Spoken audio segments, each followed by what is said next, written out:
კონკურენციისა და მომხმარებლის უფლებების დაცვის სააგენტოს საერთაშორისო აღიარება, თანაც არაერთი საქართველოს კონკურენციის სააგენტო მომხმარებელთა დაცვისა და აღსრულების საერთაშორისო ქსელს 2026-27 წლებში უხელმძღვანელებს გადაწყვეტილება საერთაშორისო კონფერენციის ფარგლებში ვაშინგტონში მიიღეს.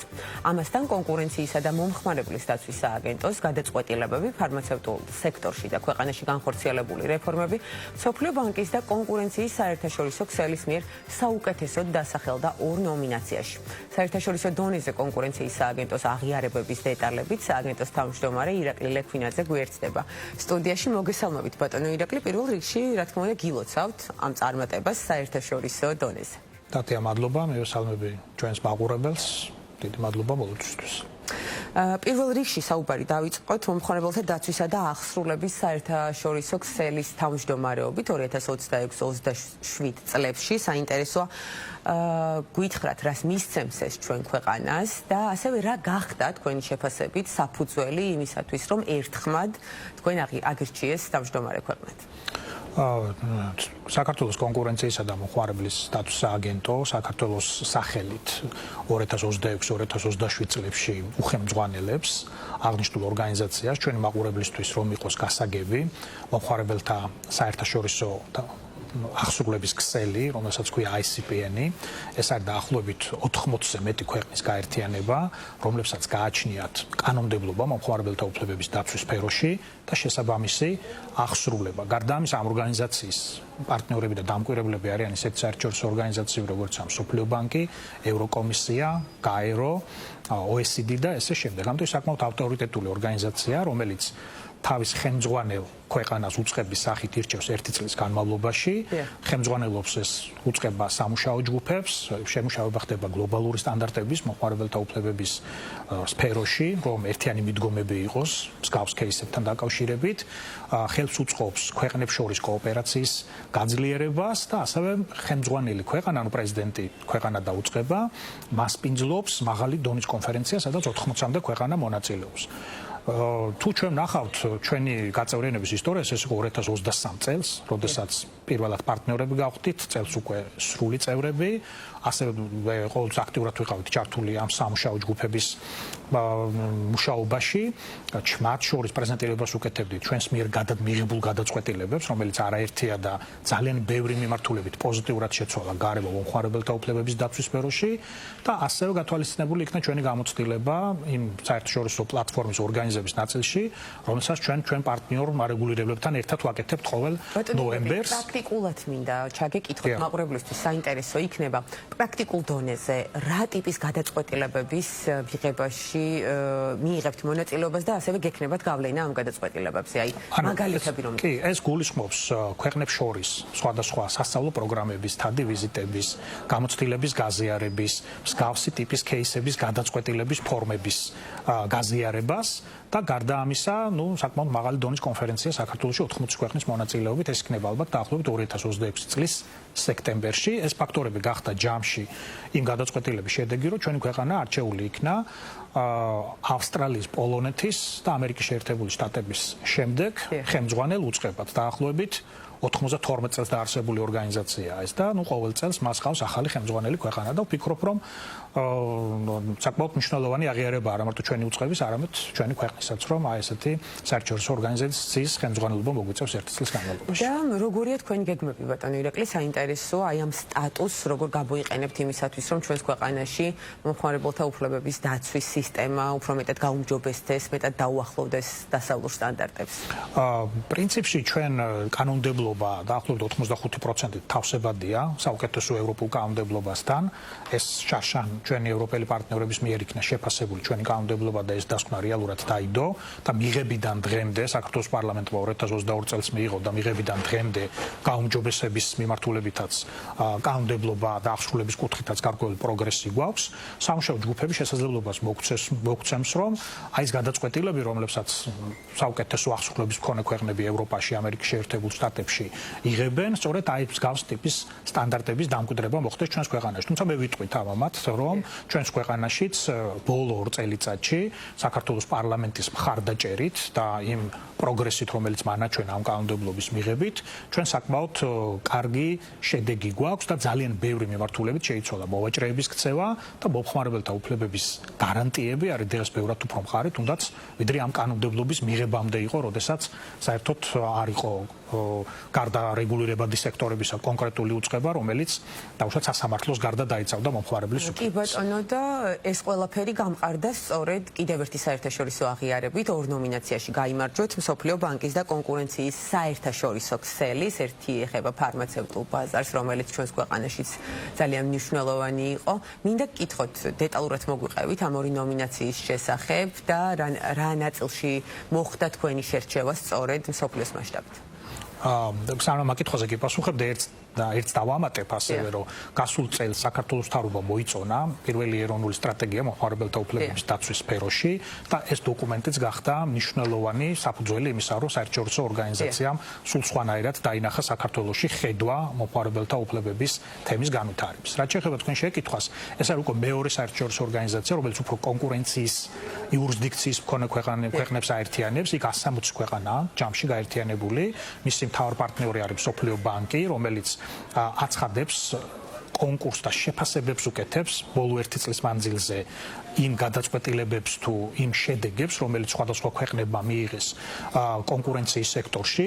წელს აღნიშნულ მსოფლიო ბანკის მიერ მხარდაჭერილ ამ პროექტში ჩვენი 2 кейსი მონაწილეობდა, მათ შორის ერთი იყო ფარმაციის მიმართულება, რომელიც გახსოვთ ჩვენ მონიტორინგის შედეგები, 13 რეკომენდაცია, შემდეგ საქართველოს მთავრობის მხარდაჭერით და ჯანდაცვის სამინისტროს აქტიურობით მოხდა ძირეული რეფორმები ამ მიმართულებით და ეს იყო რეფერენტული ფასები, ეს იყო ელექტრონული და ჯენერიკული რეცეპტები, ეს იყო ხარისხის სტანდარტები თუ სხვა და ეს პროცესი გრძელდება, ასევე სხვადასხვა ადმინისტრაციული გადაწყვეტილებები.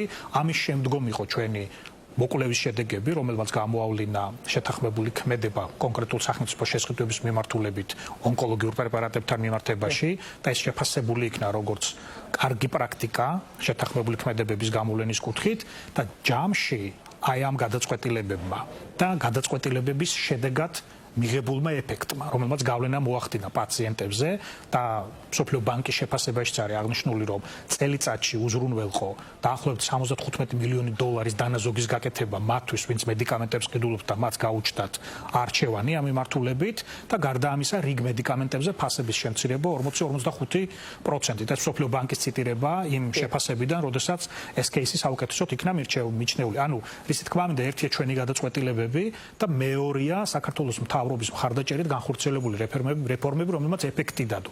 აი ჯამში ეს პროცესი იქნა აღიარებული საუკეთესოდ.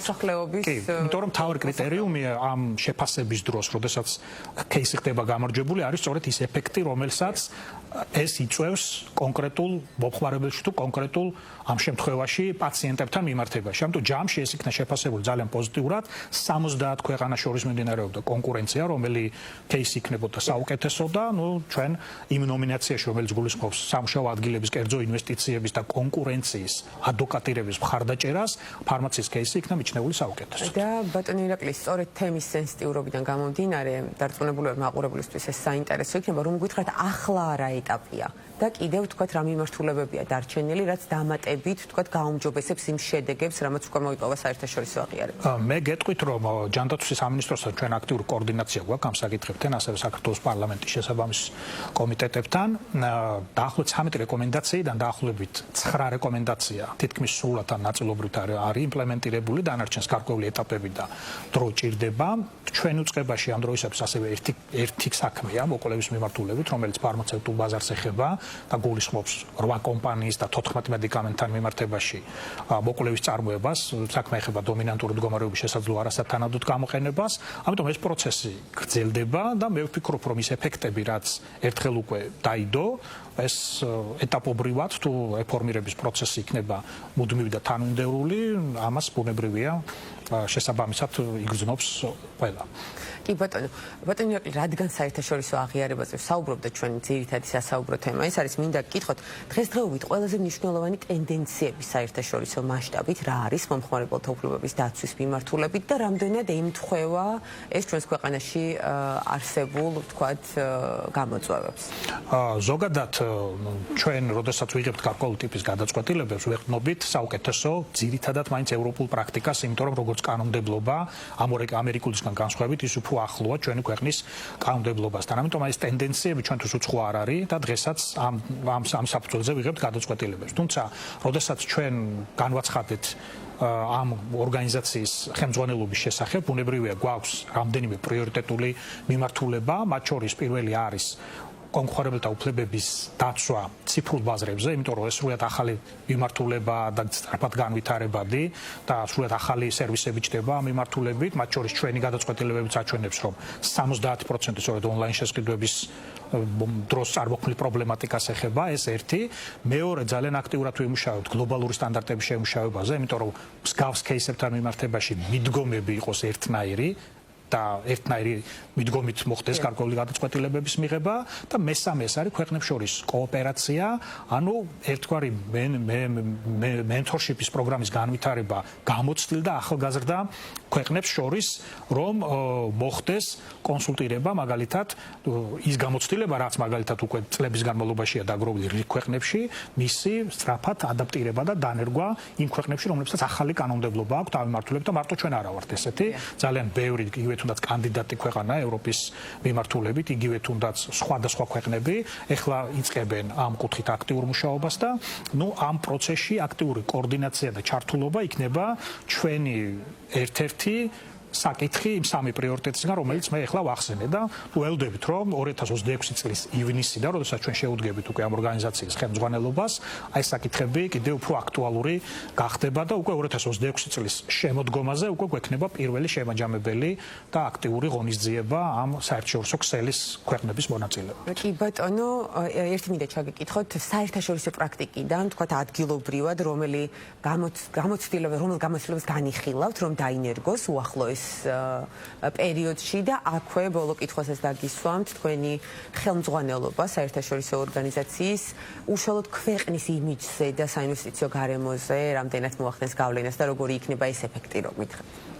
პირველი საუბარი იმაზე, რომ საერთოდ კიდევ ერთხელ მოგვა, ძალიან ბევრი ჩვენი გადაწყვეტილება და სტანდარტი, რომელიც ჩვენს მიერ არის შექმნილი, მათ შორის ფასტაკლებებთან დაკავშირებით, მათ შორის მენიუებში ფასის მიწოდებასთან დაკავშირებით, მათ შორის ინფორმირების სტანდარტი, ადგილობრივ და ლოკალურ სახელმწიფო ენაზე სერვისის მიწოდებასთან დაკავშირებით მსგავსი ტიპის გადაწყვეტილებები არის სხვა ქვეყნებში და ჩვენ სწორედ მას ვეყრდნობით აღნიშნული გადაწყვეტილებების დროს და აბსოლუტურად ყველა საკითხი, რომელიც სტანდარტი დაგვინერგავს თუ გადაწყვეტილება მიგვიღია, ის არის დაყრდნობილი სწორედ ესეთი ტიპის გამოცდილებაზე და მათ შორის აი ბევრი გლობალური კომპანია, რომელიც ჩვენთანაც მუშაობს, მათ შორის აი ონლაინ მიწოდების სერვისებში, სწორედ იმ მიდგომებს ვიყენებთ, რაც მათ მიმართ გამოყენებულა მაგალითად სხვადასხვა ქვეყნებში ამ მიმართულებით. რაც შეეხება ახლა თვითონ ეფექტს ამ ჩვენი ხელმძღვანელობის ქვეყნის გარემოზე, ვფიქრობთ, რომ ეს იქნება ძალიან პოზიტიური, იმიტომ რომ 80-ზე მეტი ქვეყანა აქვს ინფორმაცია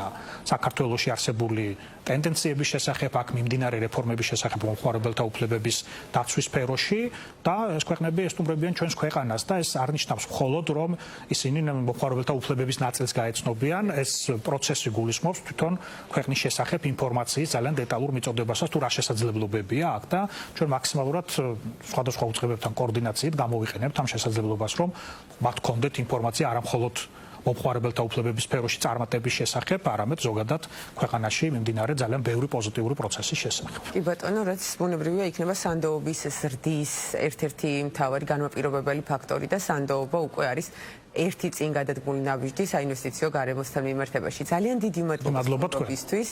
სიახლეებს ველოდებით, რა თქმა უნდა, თქვენგან უკვე ადგილობრივ ბაზარზე, თქვენ მიერ განხორციელებული აქტივობების დაგემშვიდობებით. მაყურებელს კი შევახსენებ, ჩვენი სტუმარი იყო ირაკლი ლექვინაძე, საქართველოს კონკურენციისა და მომხმარებლის უფლების დაცვის სააგენტოს თავმჯდომარე.